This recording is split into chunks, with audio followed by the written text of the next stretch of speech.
Um, this, oh, it's recording in progress. Got it. All right. So, but we're gonna dive into the foundation of everything we believe tonight. And we're gonna look at it, and I'm gonna let you get to know me a little bit, and we'll see where it goes. I'm used to doing tour portions at the assembly and preaching there, and so I'm used to more of a face-to-face where you could feel the energy of the crowd, and the crowd all likes you and knows you. And you get to feed off each other. Yeah. And I believe that, nothing happens by coincidence, and everybody that is here at this moment is here for a reason.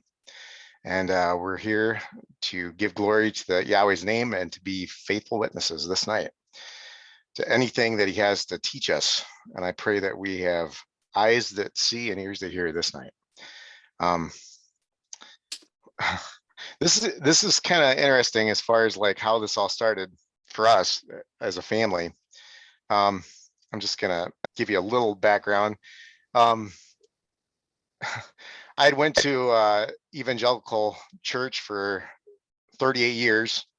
I was an elder at the church, and they always called me the younger elder. And they had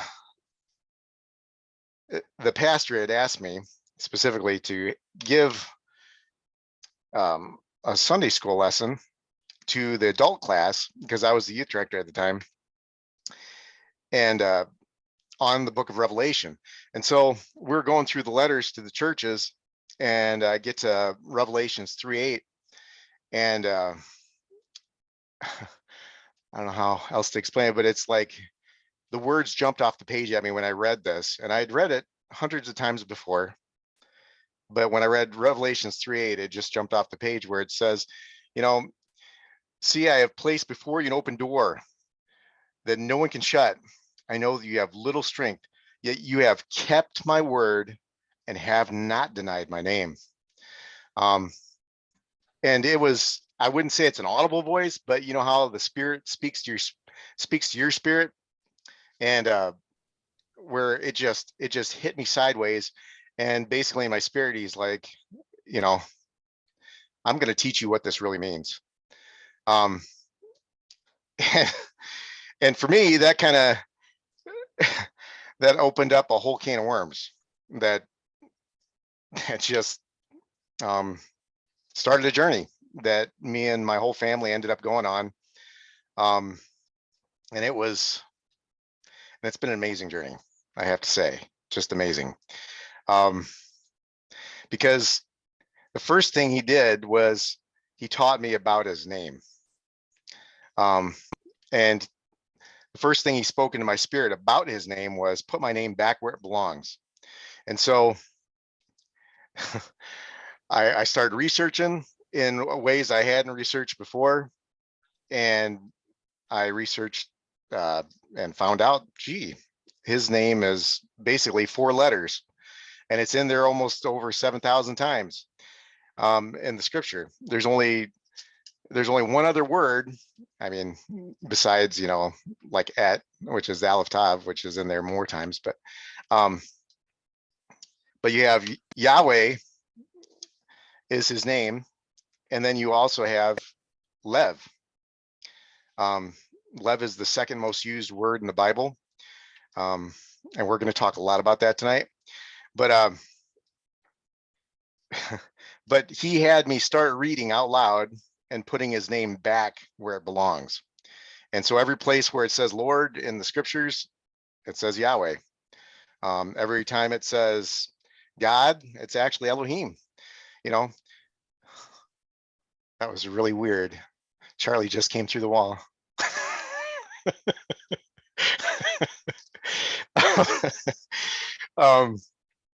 And so when I did that, it just started opening my eyes to so many other things, because the word became more and more real to me, because it it made more sense when you put his name back where it belongs.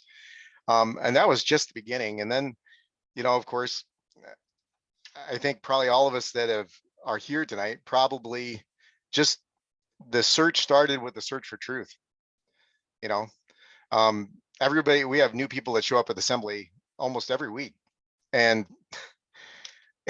they all have a story of how, they were seeking truth, and something came through to them, whether it was the feast days or the Sabbath day. We have people that also, have the conspiracy theories that they were looking into ended up bringing them to our assembly. I do my best to try to convince people not to get too much into that, but but I know that's something that a lot of people get into, that are looking for truth, and that's a good thing, to be looking for truth, because we're given a promise in the scriptures that if we look for truth, we're going to find it. Father is going to give it to us, no matter where we are, no matter what religion we are part of. If we're seeking truth, we're going to find it. There's all kinds of Muslim people recently that have been coming to a knowledge of Messiah through dreams, which is quite interesting. That he's pouring out these dreams to a lot of different Muslim people. But tonight we're going to talk about the foundation. Now, David, he bought a foundation stone. And in fact, among the Hebrew sages, it's considered the foundation stone of the whole world. And he bought it from Arana, I believe that's how you say it, or Rana. And it was a threshing floor. And that's where the temple ended up being built on. And so tonight, I want to talk about the heart, and how the Shema and the heart have so much in common. Since I don't know, I think most of you guys probably know what the Shema is, but I'll tell you what it is if you don't know. The Shema is to hear and obey. And it's Shin Mem Ayin. And Shin and Mem, if you put those two together, it spells the word Shem. Okay, and Shem is another word for name. And Ayin represents the idea of an eye, your eyeball, like to be able to see. So I thought that was kind of interesting, because that was the first thing that Yahweh showed me, was his name, to see his name. And and for that to be the beginning of our journey. And then one of the first things he showed me when we started this too was this idea of Shema. And this Shema was something that I had been teaching for years, and I'd been getting in trouble for it. Because I was teaching my youth fellowship about Shema. I was like, all through the scriptures, it talks about we need to be able to hear our Messiah's voice. That's who we need to be able to. And Yeshua himself says, hey, my sheep know my voice. And so how important is it for us to know his voice? Well, I asked the rabbi one time, well, what do you think about Shema? I think it's probably the most important. He's like, yeah, that's for beginners. I was like, no, I really think this is where it's at, because if you're listening to him and you're obeying his voice, everything else is going to fall into place in your life. Everything else is going to come a whole lot easier if you're submitted to that voice of Yahweh. So there's 4 chambers, which is interesting, to the human heart. 4 chambers. And there's also 4 stomachs in animals that chew the cud. I'd say Yahweh has a thing for the number 4.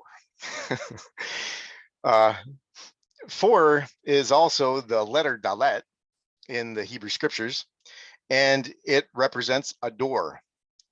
And doors are things that govern a transition point from one realm into another realm, or one boundary to another boundary. The first days of creation, he created boundaries. That's what he did first. He made division and created boundaries, and then he filled those boundaries with life.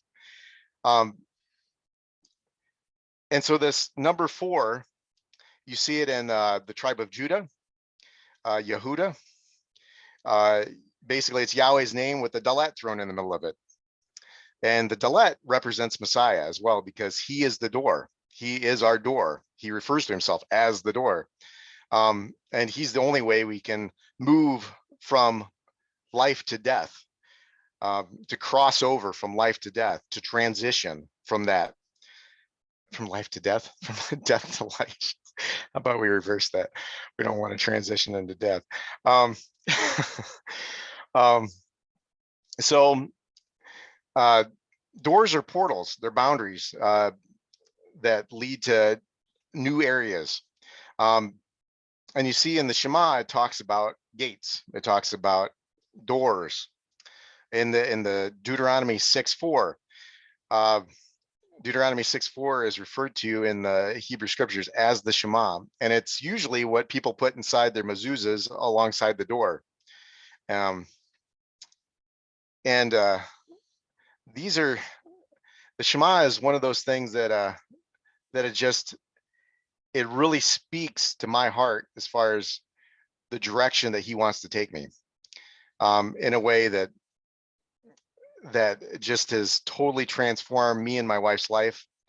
The number 4 also has this idea that it goes along with authority, because of it governs that transition between the realms.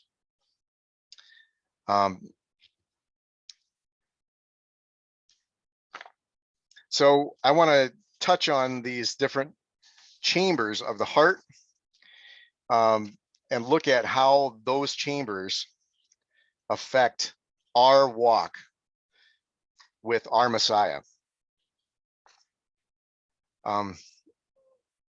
Because I'm all about Yeshua.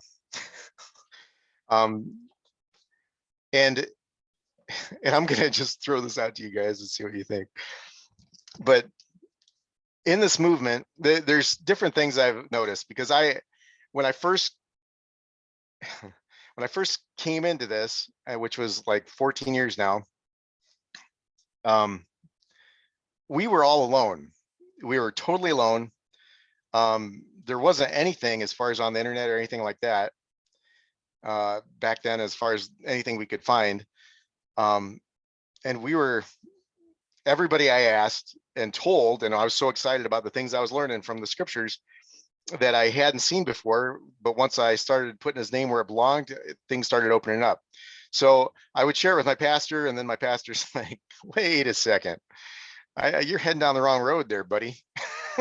And I was like, wait a second. No, you wait a second. Because I just shared what's in scripture, and how can you argue with that? And, of course, he told me that the Old Testament was obsolete, that none of it applies to us anymore. And,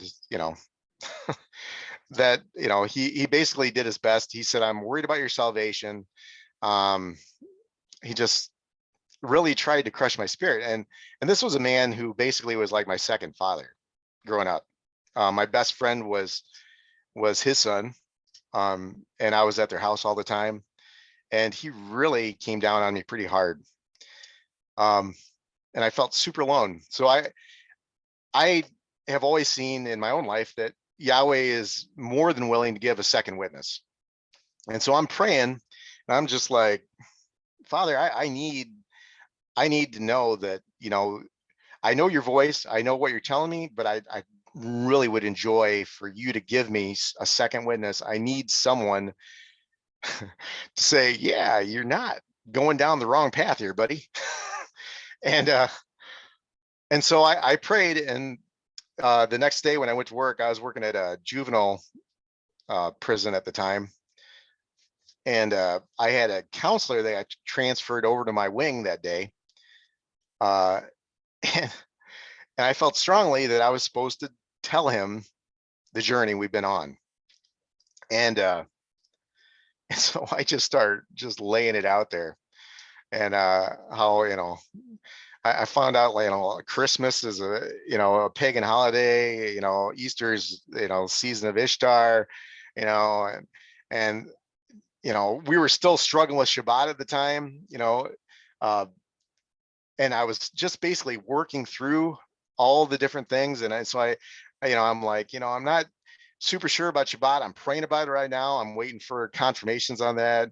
And he just listened and listened and listened, and he kept such a straight face through all of it.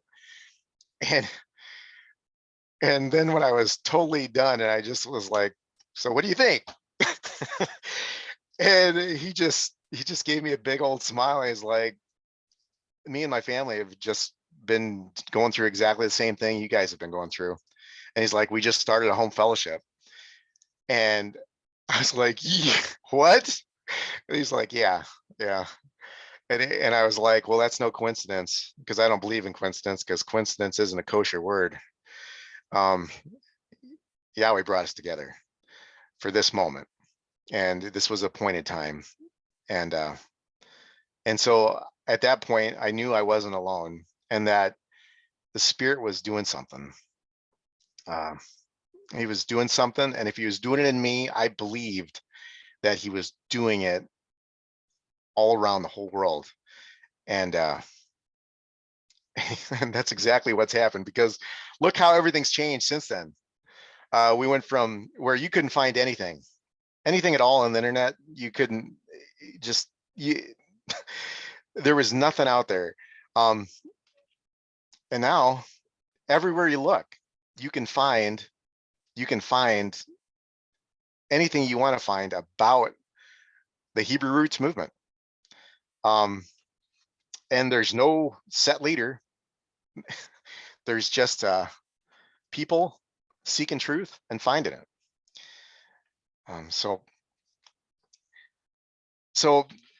the way I kind of break down the heart and the way I look at it is a little different, probably than other people have looked at it in the past. I don't know.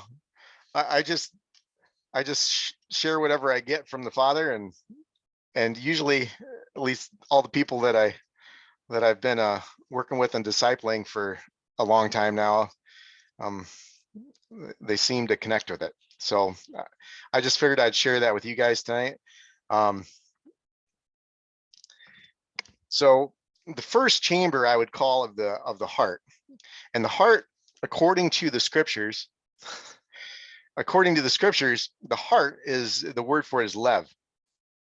And it has to do with our intellect, our thought life, our psyche, but also, I mean, it kind of encompasses a whole lot of things, having to do with our emotions and everything else. So it covers a lot, but it has to give it to make it tangible for us to be able to use it as a tool in our toolbox, to the understanding of it. We need to understand that it primarily has to do with our thought life. The Sermon on the Mount that Yeshua gave us specifically focused in on that. He took the 10 Commandments and he made it alive by saying, this goes deeper than just, going through the motions. This is something that if you really want to be following my Father's will, then you need to get control of your thought life, because if that is sanctified, then everything else that flows from your love will glorify the Father. So the first part I wanted to talk about having to do with with Shema has to do with this idea of what's called the neshama. Okay, it talks about in Ephesians and Galatians, a couple different places where Yeshua himself is sitting at the right hand of the Father. And in John 14, it specifically says that his prayer that he prayed with the disciples about, he prayed that we would become ahad with him in the same way that he is ahad with the Father. This idea of ahad means to be one. Okay, like in the Shema, it says, Shema Yisrael, Yahweh Eloheinu, Yahweh Ahad. This idea of oneness, it's oneness is more about being in the flow, being in the will, being in harmony with the will of the Father than anything else. Because he gives us all kinds of examples in the scriptures where, for instance, we'll just look at the tabernacle. When they built the tabernacle, there was all kinds of pieces having to do with the tabernacle. But when he was done creating the tabernacle, the Ark of the Covenant, he said, this is ahad, right? So this idea of ahadness, it has to do with will, obeying the will of the Father. If we obey the will of the Father, which is super important, obviously, then we're ahad with him. And the only way we can do that truly is by being ahad with his Son.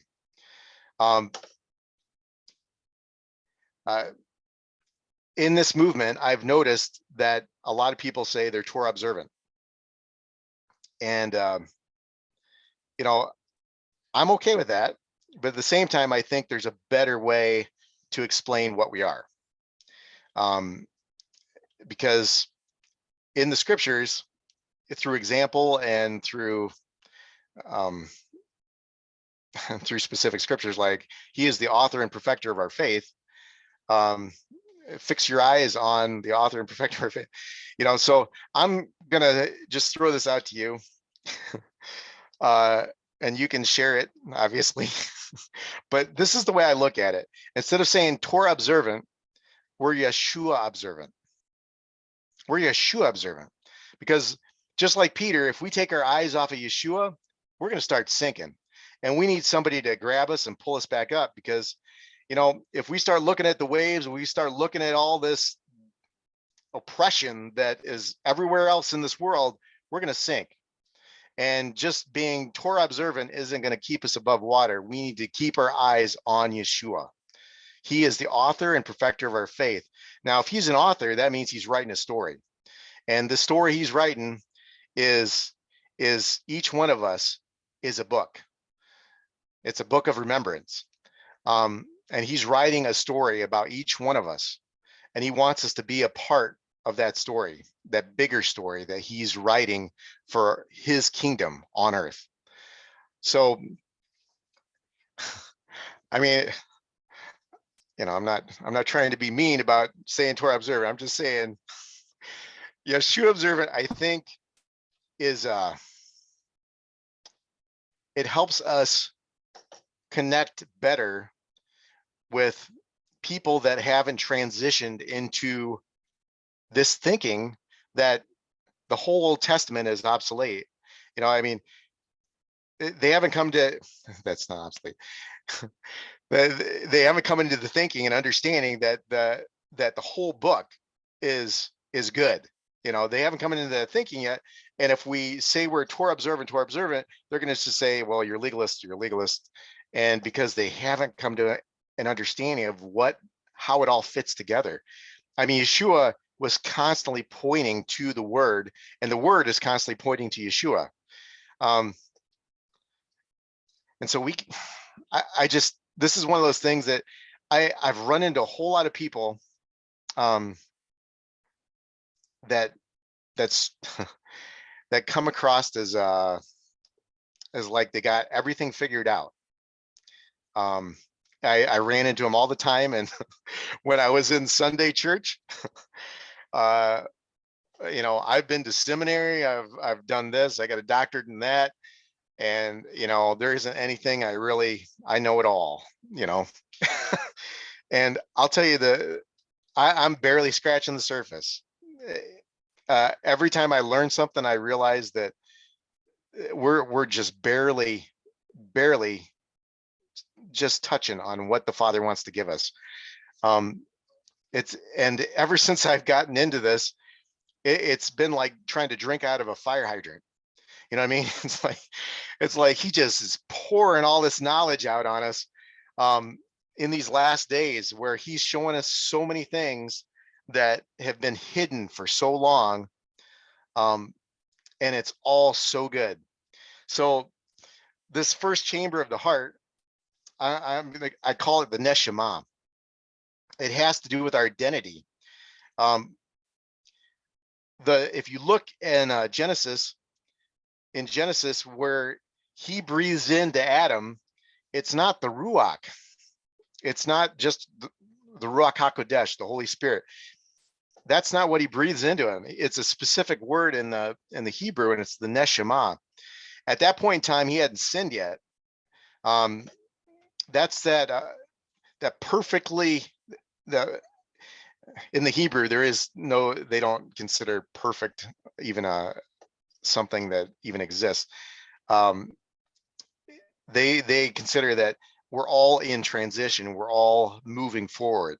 So if we're always moving forward in Yahweh, then we're never truly to the state of perfection that Yahweh is, obviously. We're always in that constant journey, and the journey is really what it's all about. But the Neshama is this idea of, it talks about us sitting at the right hand of the Father with Yeshua. And if we're sitting at the right hand of Yahweh in the heavenlies with Yeshua already, then part of us is already fully redeemed. Part of us is with him, sitting with him at the right hand of the Father, and it already is fully redeemed. And Paul talks about this, you know, you're a new creation in Messiah Yeshua, a new creation. And he says, you know, I no longer live, but Messiah lives in me. The life I live in the body, I live by faith in Yahweh. You know, so you got all these different verses that refer to this identity, this neshama, this fully redeemed part of us. And in Revelations, I believe it's where it's at. It talks about when Yeshua appears, we appear with him. So what part of us is appearing with him? I mean, he's coming from heaven. Well, it's that part that is sitting at the right hand of the Father right now that's already fully redeemed. And that part's going to meet this part that's in process down here. And when those two things meet, then we are transformed in the twinkling of an eye. We are fully redeemed and whole in him. So this neshama is something that we need to really, it's part of the armor as well. This idea of what salvation really is. It's when those two parts come together and we are fully redeemed and we're whole in him.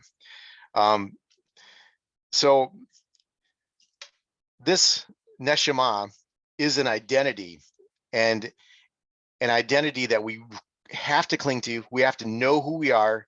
We have to know that we are fully redeemed, that this is how we are supposed to walk as fully redeemed creatures, new creations in Messiah Yeshua. And Yeshua, he kind of blew some Pharisees' minds when he said something that, and this is taken out of context by a lot of different people, but this has to do with our identity.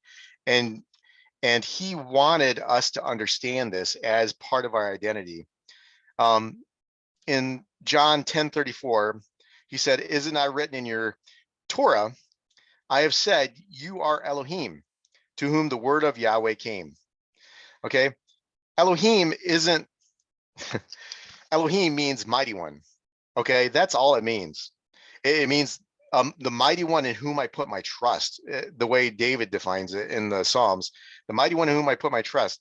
It's so there's within the English text, it's always, if it's big G, it's Yahweh.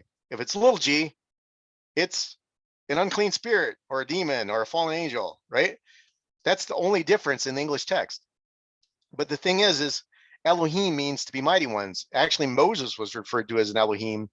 Um, different, there's quite a few different people in the scriptures that were referred to as Elohim on earth because they walked as mighty one. They walked with and through the power of the Spirit of Yahweh. What's it say in Ezekiel 36:26? It says, I'm going to remove from you this heart of stone, right?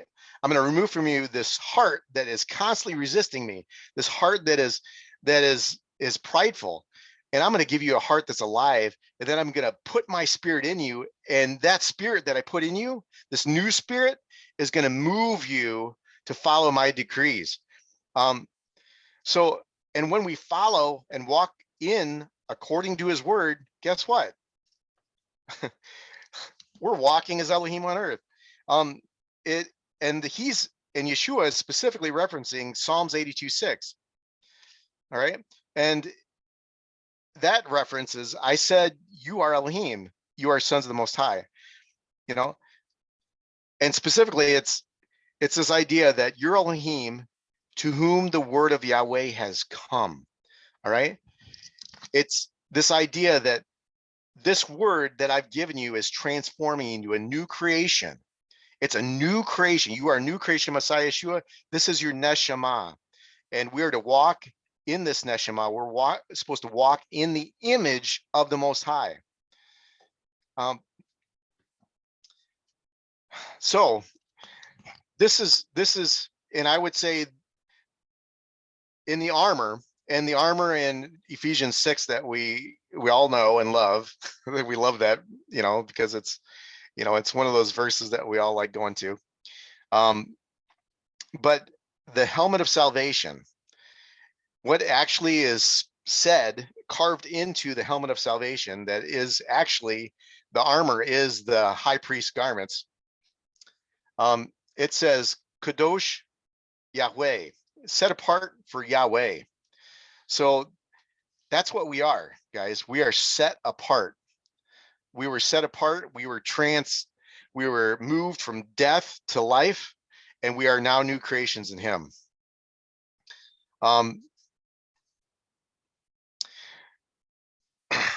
And so,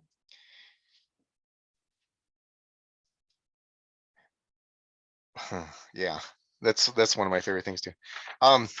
So in Deuteronomy 6:4, you have this idea that is the foundation of everything we believe. Because if we don't know and we can't hear the voice of Yahweh through his son Yeshua, we're not in the kingdom. And you're either in the kingdom or you're not in the kingdom.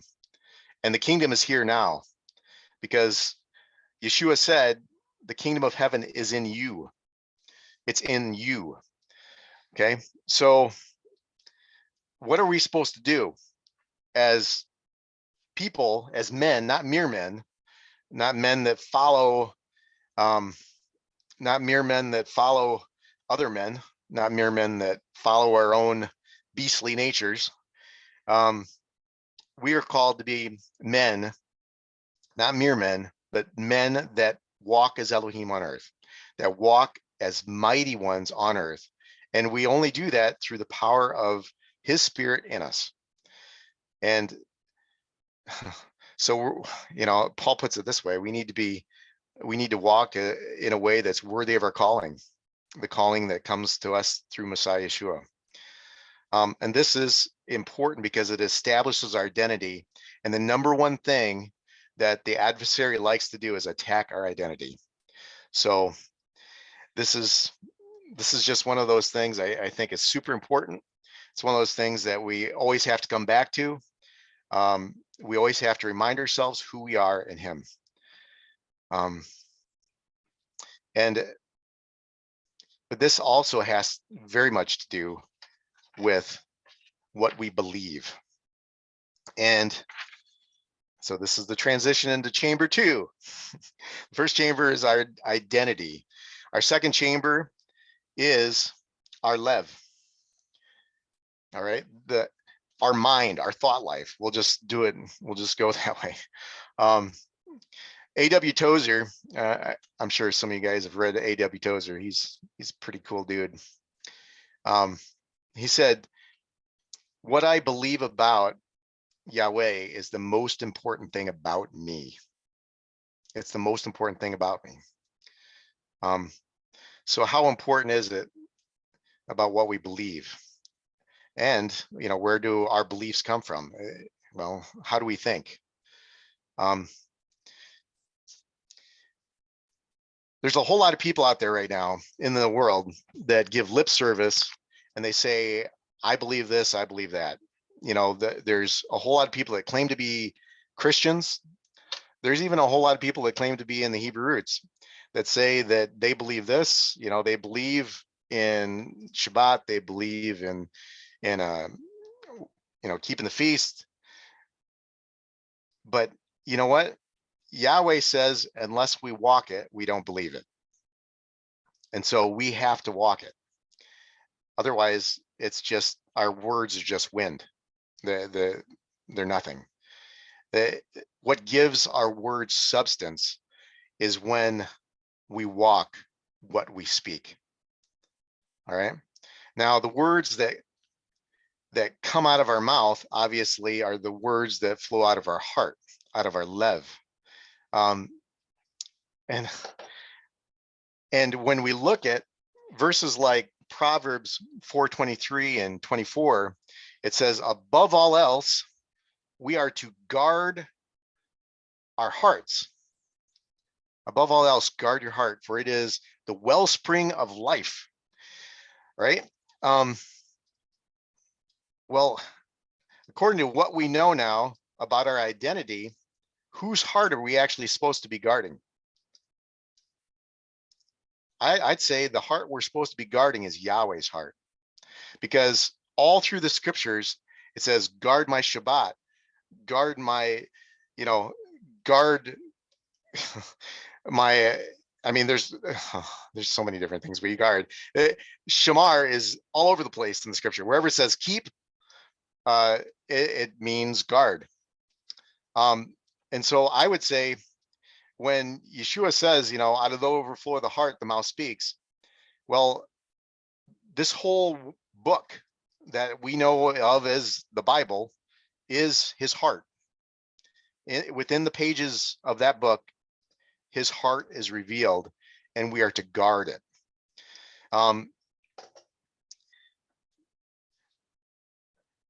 There's there's two cherubim, right, that were set outside of the Garden of Eden, and they were given instructions to guard the way to the tree of life. And there's a flaming sword, and I believe that charge is also given to us in the same exact way, that we are charged to guard the way to the tree of life. We're charged to guard that which gives us life. So where does all things flow out of? All that we are flows out of our thoughts. And in Hosea 10:12, it basically references it as a field. It says, sow for yourself righteousness, reap the fruit of unfailing love. Break up your unplowed ground and seek him until he comes and showers righteousness on you. So we are to sow seeds of truth wherever we go. In fact, this is one of our primary things that we need to do, whether it's sowing truth into our own fields through memorizing and meditating on his scriptures, or sowing truth into other people's lives that we come in contact with every day. We need to give truth no matter where we go. And the only way that's going to happen as if we are diligent, like Joshua says to be diligent in meditating on his word day and night. I can't stress how important this is, guys. This is, of all the things that can transform your life, because you can't separate the Spirit and his word. They're one. They're one. Just think about this, guys, as an example. What was given on Shavuot? Well, the 10 Commandments are given on Shavuot, right? But also what was given on Shavuot, the Ruach HaKodesh. He creates patterns like this to make links, to make hyperlinks between the two so that we can make connections. All through the scriptures, he's constantly he does that over and over again. So he'll create patterns, and then he'll create the same pattern, and then he'll add something to it in a way that links them together so that we fully understand it. And Paul does this too, because he was taught by Yeshua. For instance, it says, our love must be sincere. Hate what is evil, cling to what is good. Right? That's in Romans 12:6, I believe. But what does Paul add to Proverbs 8:13? He adds this idea that love and the fear of Yahweh are the same thing.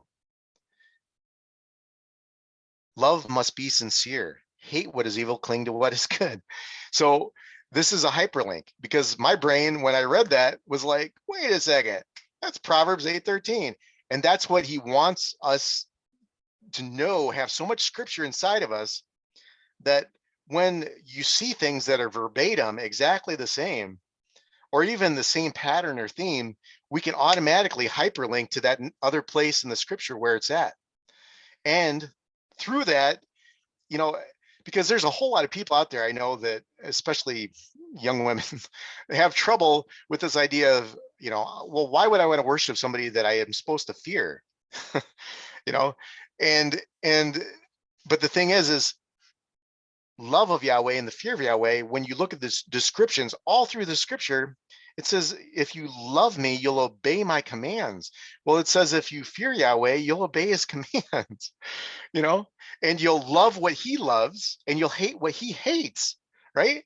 And so it's this idea that they're one and the same. And we really got to get our head around that. And we need to share that with other people so that they understand that, it's about a relationship.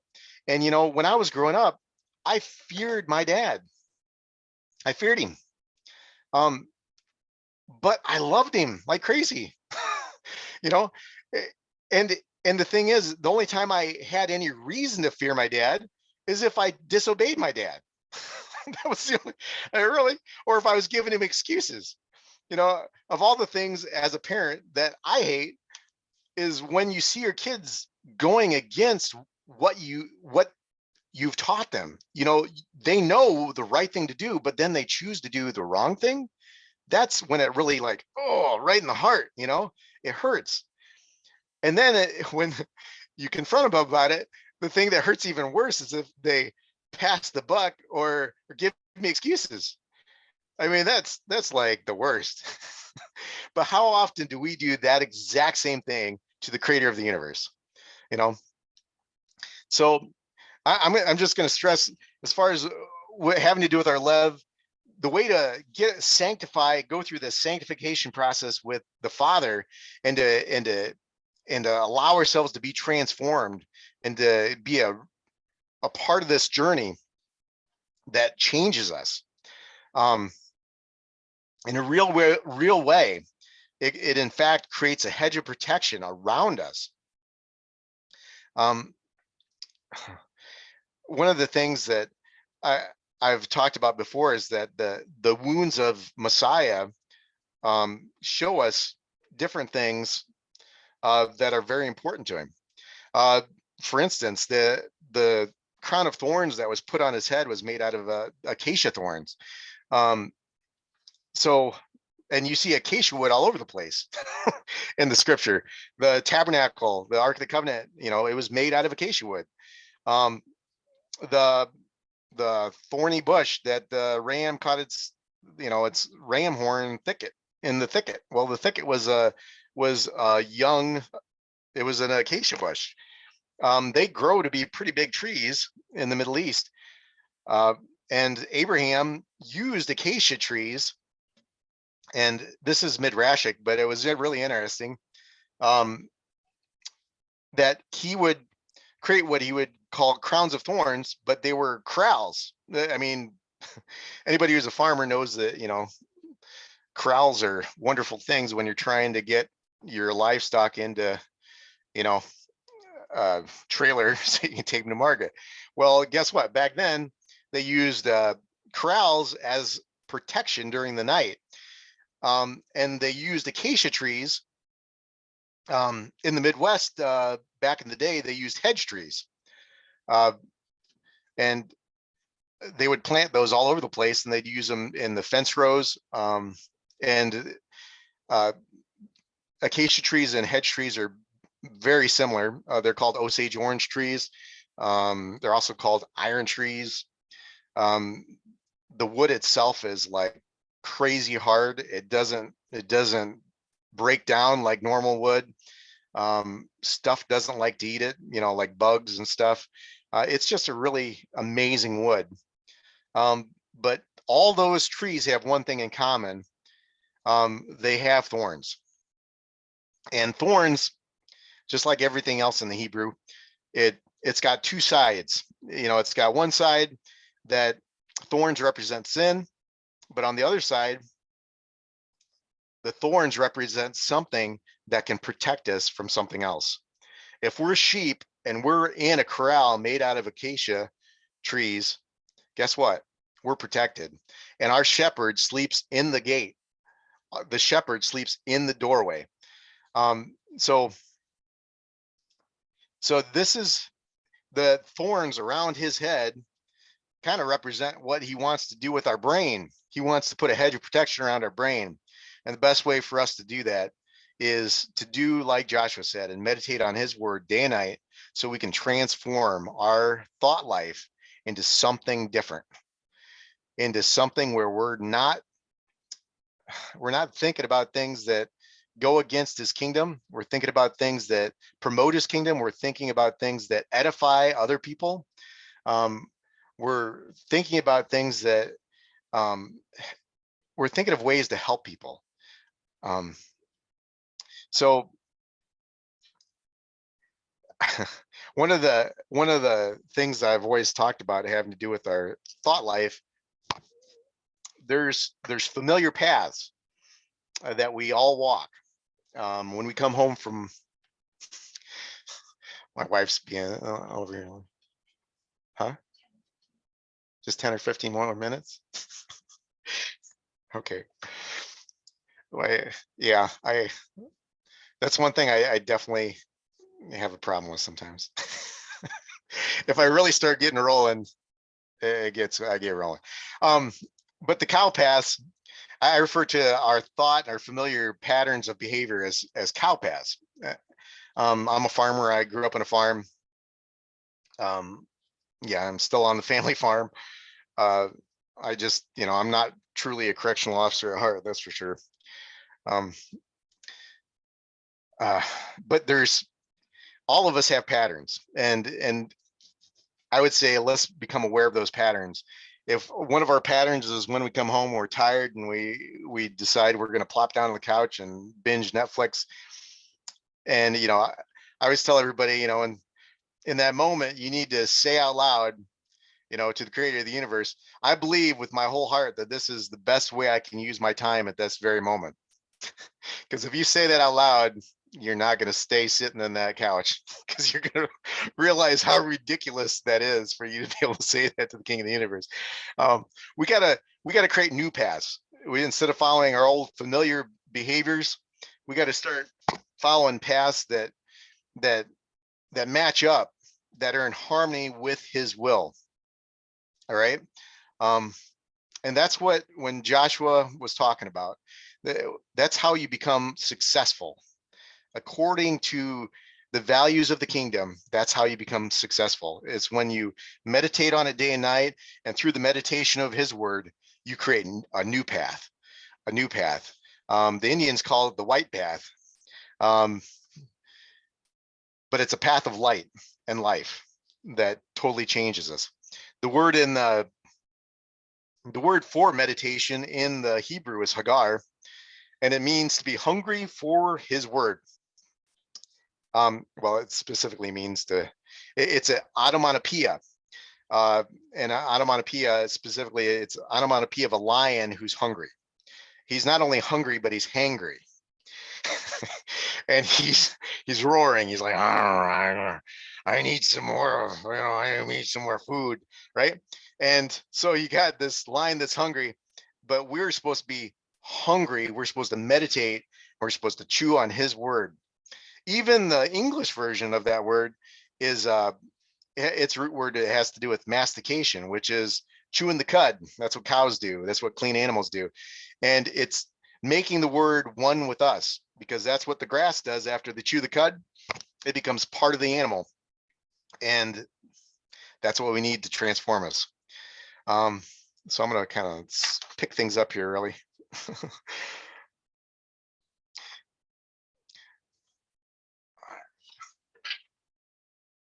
So the third chamber of the heart is nefesh.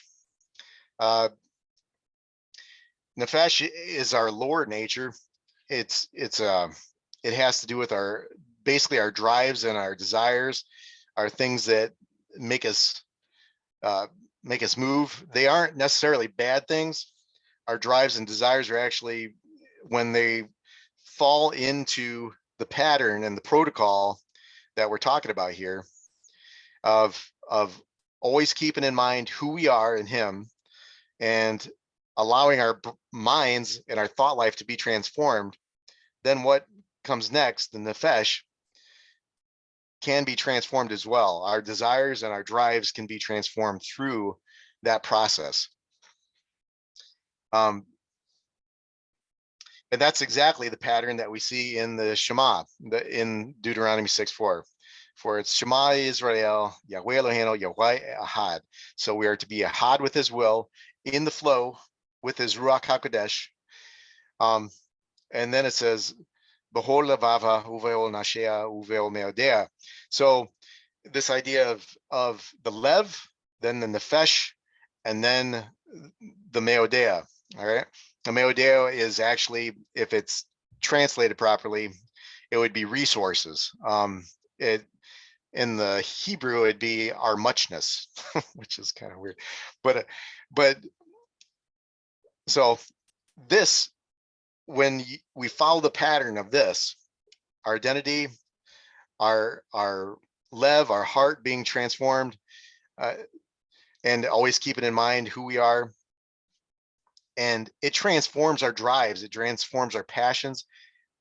And like in Ezekiel 36:26, it changes our desires, because once the Ruach is in us and it's moving us to follow his decrees, it's moving us in a way that's changing our desires, which is so important. It changes our drives. It changes the way we perceive people. It changes the way we perceive situations. People are now, when we run into people, they are the most precious commodity on the face of the earth that Yeshua is trying to redeem. So when we look at people, we look at people as hidden messiahs. Every single person is a holy soul because they have the image of Yahweh in them. And we are to understand that everything we do for every single person out there, we're doing it for Messiah. And it was the people that stood before his throne that said, when did we feed you? When did we clothe you? When did we? And they were confused. They're like, when did we do all these things? And he said, when you did it to any one of these other people, you did it for me. And that's this understanding of everyone is a holy soul. And so this understanding of the nefesh, our lower nature, it changes our perception. It changes our desires and how we relate to these different things. we don't think of people as threats. We think of people as opportunities to share truth. We don't think of situations when, we get a flat tire or somebody cuts us off in traffic. We need to learn to take those situations as an opportunity to do the right thing, to, like James says, consider it all joy, to find joy in it, as, okay, the Father feels I'm worthy for whatever he's throwing and putting on our lap for this time period and this season of our life. We really need to see things differently and perceive things differently, and allow our drives, that natural drive that we have in us to do all kinds of different things, whether it be sit down and watch football, or if we're, somebody that is a workaholic or whatever. We need to harness those drives and then send those drives and make them flow in harmony with the will of the Father. And as men, that's not an easy thing to do. And that all comes back to when we know our identity, we also know that we're nothing but dust and ash. Just like Abraham said, we're a bunch of dirtbags, guys. We are dust. We're made out of the dust of the earth, and we're just redeemed dust and ash. And so, I'm gonna just skip over here real quick to Mayo Dale. It's resources, guys. And we got all kinds of resources, because Yeshua said before he left planet Earth that we have all authority in heaven and on earth. So we not only have the resources that he's given us in the physical, and also the resources that he's given us as far as intellect and our abilities to understand and do things, but he's also given us all the resources of heaven. And we need to really get a hold and wrap our mind around what that means. He's really been teaching me recently about calling for justice and calling for truth. In Numbers 10:9, it says, when you're living in a country that's oppressing the people and oppressing you, you are to blow the shofar. And when you remember me, I will take action on your behalf and I will save you. We, as people of faith, are to call for change. We are to call and ask for Yahweh to take action on behalf of his people in the land. And because he's made all kinds of promises in the word that if the governments are doing this, and if the governments are doing, oppressing the people, if the governments are shedding innocent blood, if the governments, guys, we can call for truth, we can call for justice, and we can change things.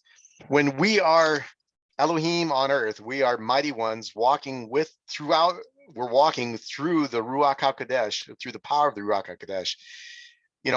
We can call for these things, and it's good.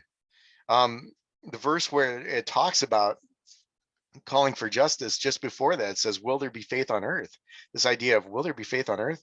And then it's this idea of, well, my people call for justice. They call for truth. In Ezekiel 22, it talks about specifically the people that cried and mourned over Jerusalem. They were given a special mark, that special mark on their forehead. Basically this brand of ownership that Yahweh owns us and we're not our own. So,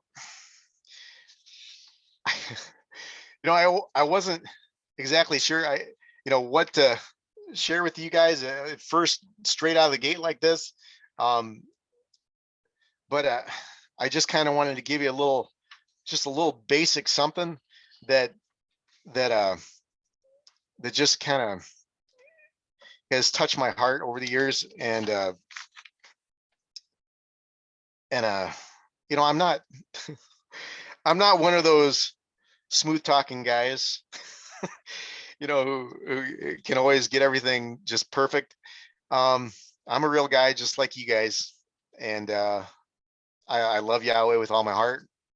And I love you guys for giving me this opportunity to just share a little something with you.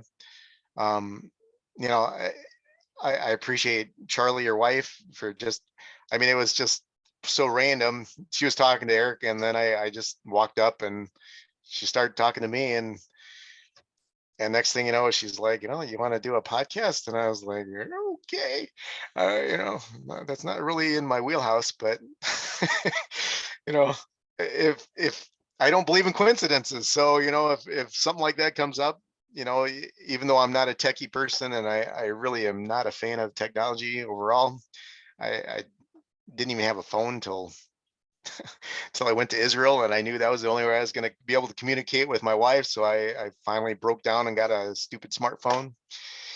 Um, but he's also telling me, use technology to spread the word and to share the truth of the kingdom. So Randy, I appreciate you, give me this opportunity too. And, I want to say one last thing, that this is one of those things that has really been on my heart a lot lately.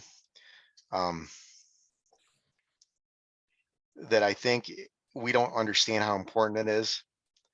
As husbands, I think this is neglected a lot. And this is something that I neglected a lot during the majority of my marriage. We really need to understand how important it is for us to pray with our wives and connect with our wives every day. We are to be a had with them. And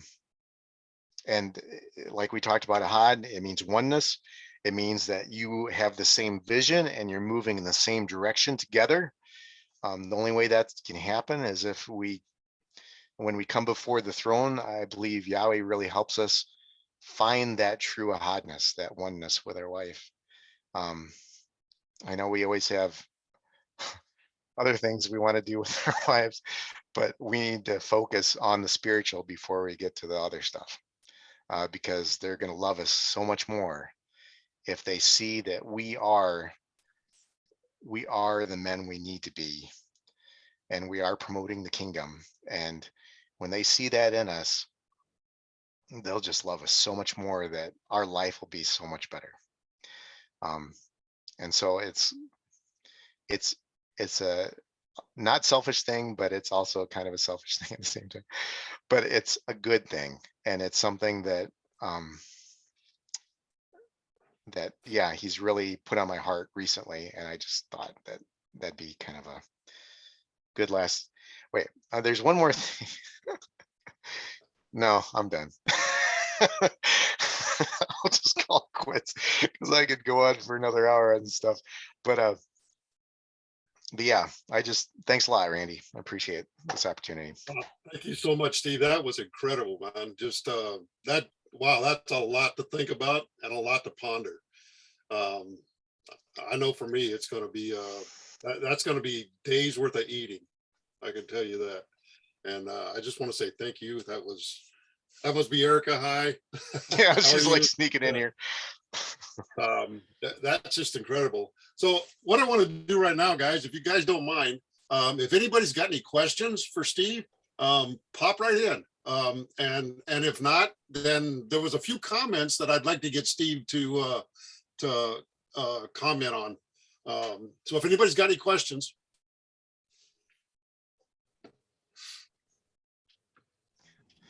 Yeah, my Bible studies are usually all, it's all Q&A for the most part. I mean, we do the Right. tour portion, but you can jump in anytime.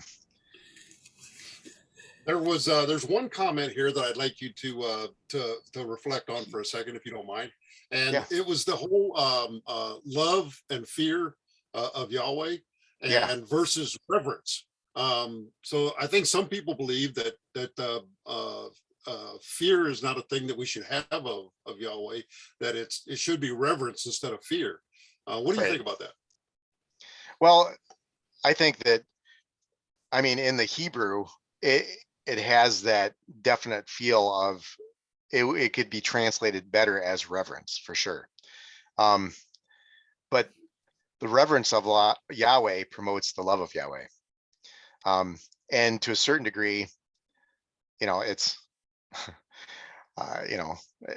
it, I always perceive it and try to describe it always as, we have to think of it as a father and a son, and a loving relationship between a father and a son. Because like when it talks about in the 10 Commandments, it specifically says, that the father, he's jealous. Well, what's that really mean? What's he trying to say there? He's trying to say, I'm jealous for more time with my son, who is a treasured possession, or my daughter that's a treasured possession. So yeah, in the Hebrew, it definitely is translated. You would be more accurate in translating it as reverence for sure.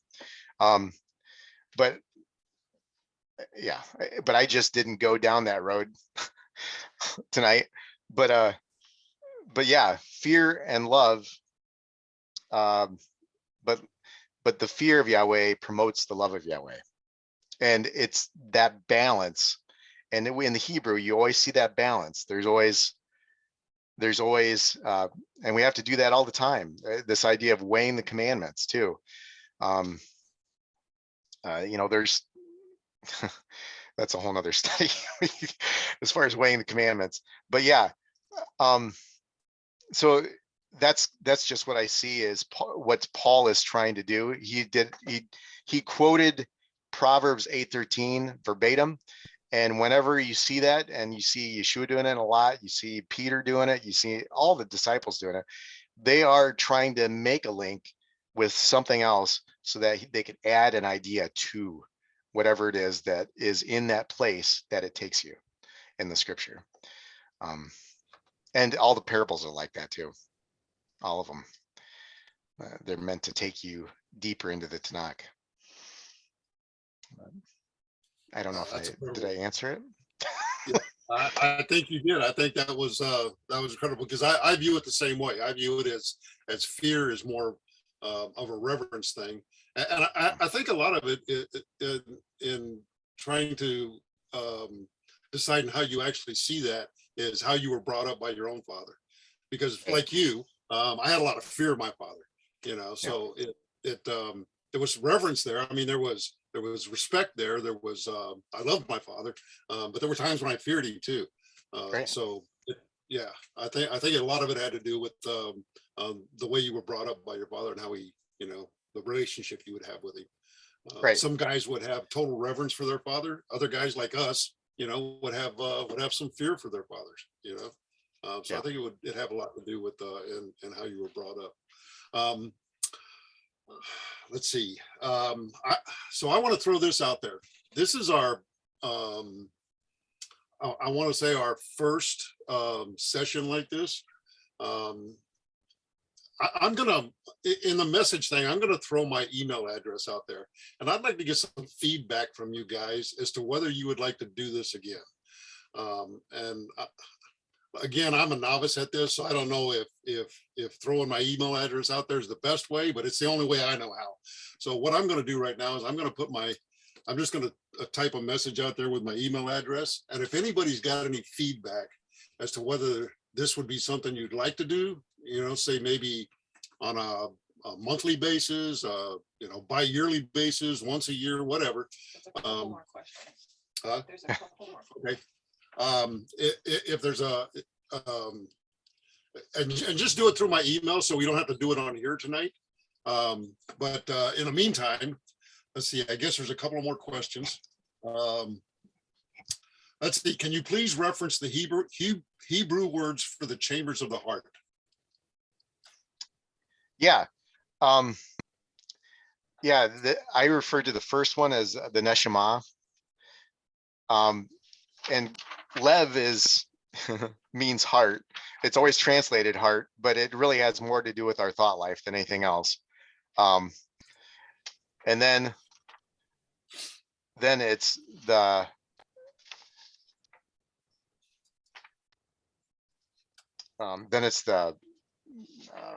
Nesh, Lev, Nesh, Nefesh. Gosh, why was my tongue was working in there? Nefesh, yes, Nefesh. And these are all in the Deuteronomy 6:4. You know, this is just Deuteronomy 6:4 lays down the foundation of all of our belief. You see, in the Hebrew, there is no Apostles' Creed. There is none of this other stuff like that. It's the Shema. That is the foundation of everything else they believe.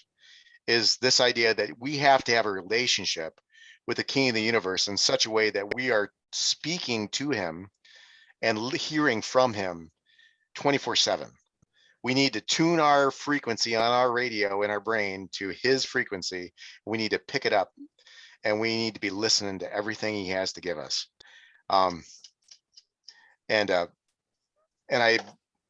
I believe that when we look at the Shema in this way, that we walk from our identity into the pattern of our thought life. Once that's under control, we take captive every thought and make it obedient to Messiah Yeshua.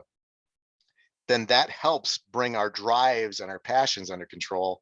And then those passions and desires also, then our resources, we submit those to Yahweh. And basically it's not, 10% of what we have.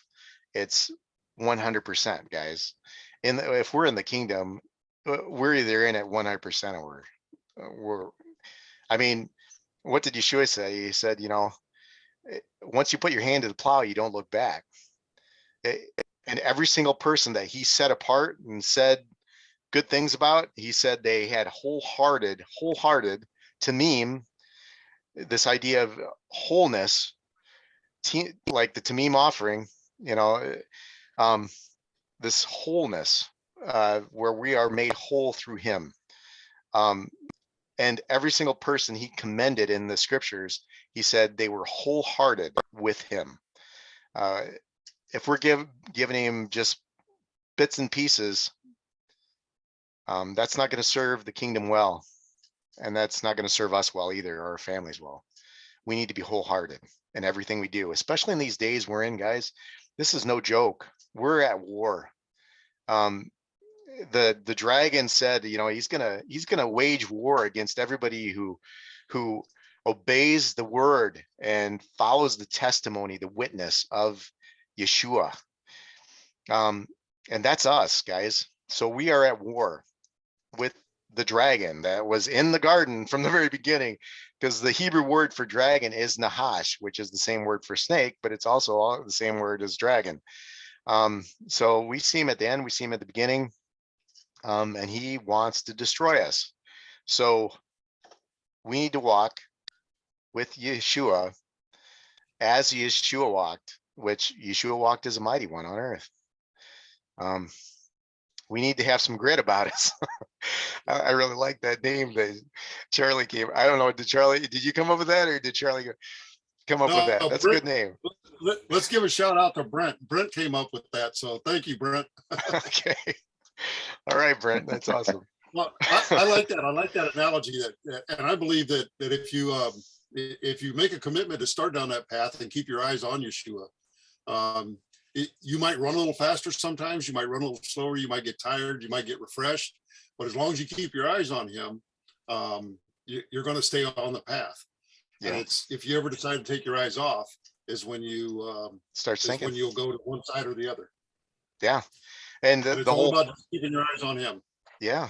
I mean, that plow analogy, that Yeshua uses, I mean, I'm a farmer, so, if you start looking back when you're taking your plow down, what you do when you start heading down the field, you want your plowing, or you're cultivating, or you're planting, no matter what you're doing, you want it to be straight. So you set your eye on a fixed point way out there. Usually it's like a fence post or something like that. And you fix your eye on that, and then you drive straight towards it. But if you turn around, like if something distracts you, like a horse flies on your back, you turn around and swatting at it or whatever, then you're going to be like all over the place, and it's going to be a mess. you know, you got to keep your eyes on the prize. And that's what's going to keep us going and moving straight forward and in harmony with as well. Right. Well, guys, do we have any more questions for tonight? Let's see.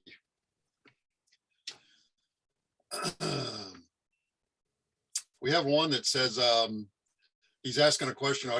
He said, you also said Medeo, MEODEO. Yeah. I guess he's asking a question about that. That was Richard. Can I see these questions? I don't know. Yeah, I'm not Oh, sure how chat? to do that. Okay, there we go. Okay. I am so not. Oh, you were talking about the word that means resources. Yeah. Yeah, it's in the Shema. It's usually translated mighty. But it's resources. By all your might. Yeah. Yeah. So it's, love Yahweh with all your heart, soul, and might is how it's usually translated. But it's actually muchness in the Hebrew, and it has to do with all the resources that Yahweh's given us, and that as far as talents and physical resources, mental resources, and heavenly resources. And when you consider that Yeshua said, I've given you all authority in heaven on earth, that's a whole heck of a lot of resources that we really need to be putting to work on this earth. It is. And if you think about it, there's no other creature on this planet that's got the kind of resources that we have, or that he's given the resources to that he's given to us. And we just have to figure out how to put them to use. Yeah. Yep. Yeah. All the tools in our toolbox. Guys, I want to thank everybody out there. I threw my email address up there. So if everybody wants to give me some feedback, and maybe we'll continue this. We'll see how it goes. We'll definitely we'll get Steve to come back and give us another one. That was good stuff, man. Praise Yahweh. Yeah, great job, All Steve. Right. Yeah, thank you. Yeah, thank you for doing right, that. guys. Thank you for putting it on, Randy. Thank you guys so much. You guys have a good night. All right, good night. Thank you. Love you guys. Shalom. Thank Shalom. you, guys. Shalom.